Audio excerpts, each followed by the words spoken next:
So I've actually driven my way out now a little bit past Barry, Vermont, where our team is working, about 45 minutes out, and I'm going to meet with a resident that the team helped a few days ago.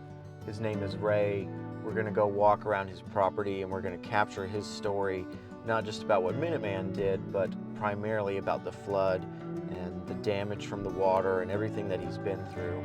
That's really the important part of me being here, is being able to connect with the residents that we've been able to help and capture their side of the story about what happened and about how they're recovering from that disaster.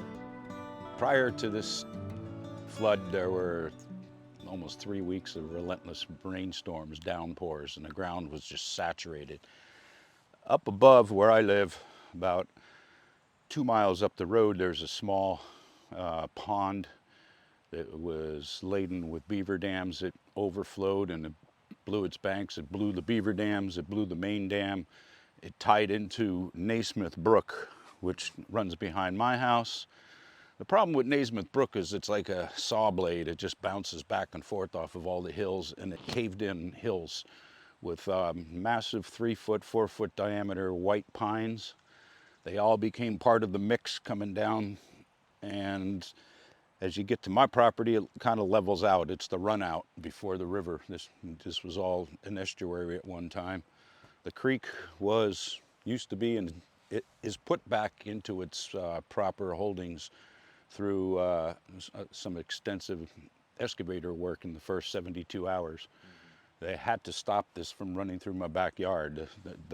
The original flow of the creek was so jammed with logs and rocks and everything. Consequently, the ground being so saturated, all these rocks come down. It was like a giant sponge. It squeezed everything this way, and water started coming up.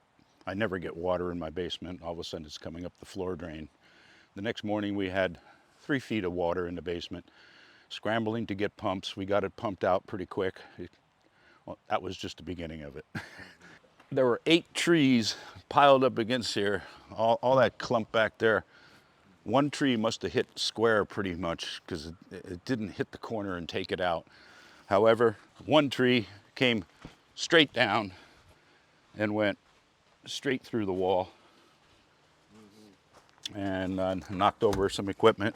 So yeah, this was up to here, as you can see, and all the way around. So within 72 hours, they were pushing stuff back up to close it off, to put the creek back where it belonged. The other thing is, a lot of people downstream that got flooded with this mucky flood water. And just like I did, it settled out in here. This allowed the water in. There was no way for it to go out. It blew the 3 bottom panels out of the garage door, and that was its way out. And stuff was coming in and going out. And stuff was going in and not coming out. But this, it was this high here. This was, Completely submerged. in the back, but up front it was even deeper. Muck. I came here to get some extension cords that I had strung across, and I was able to stand right on top of the mass and just undo them. And all the way back to the corner, high water, you see all the way back. I never even had anything under there. No. But the stuff that was down here, I had screw guns up here, charger here. It's gone, The piles of junk, I hosed off a lot of my electrical tools. I'm going to continue to hose them and blow them out with air guns, plug them in, see if they work in a couple weeks. That's all you can do. My tractor and my Kubota lawnmower were in here, and the one flipped over on top of the other. So strange things that have happened. Yeah. That chair moved about 15 feet.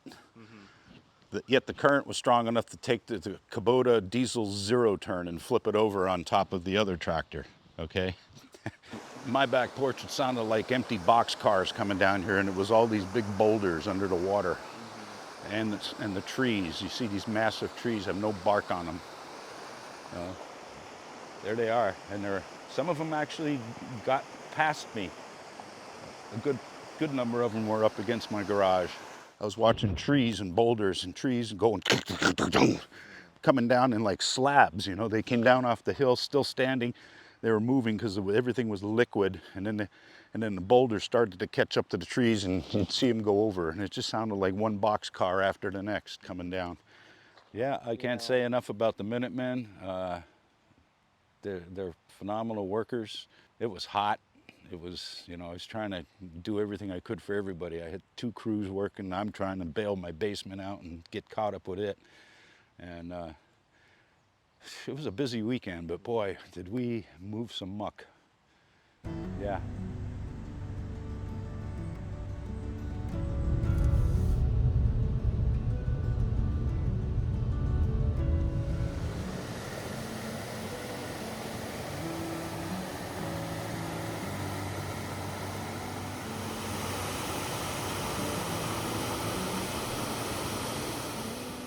So off camera, Ray had a chance to tell me that this part of the river right here, when the dam broke, all of these rocks that you're seeing were completely submerged.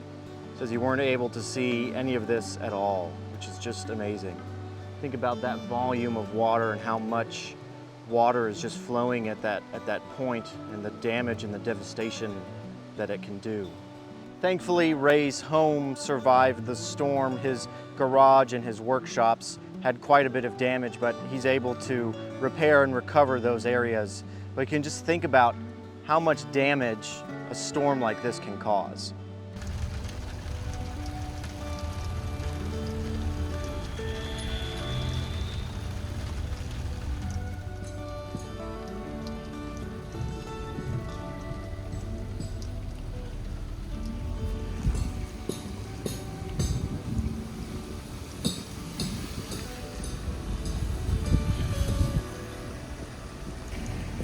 I'm Bob Dodd. We're in Barre, Vermont, and we're helping out the local homeowners who've suffered with the recent floods, mainly mucking out and just being of assistance when we can and doing whatever we can. I see this as being God's hands and feet here. And we've visited people who've been in tears, literally, because their whole world's just disappeared.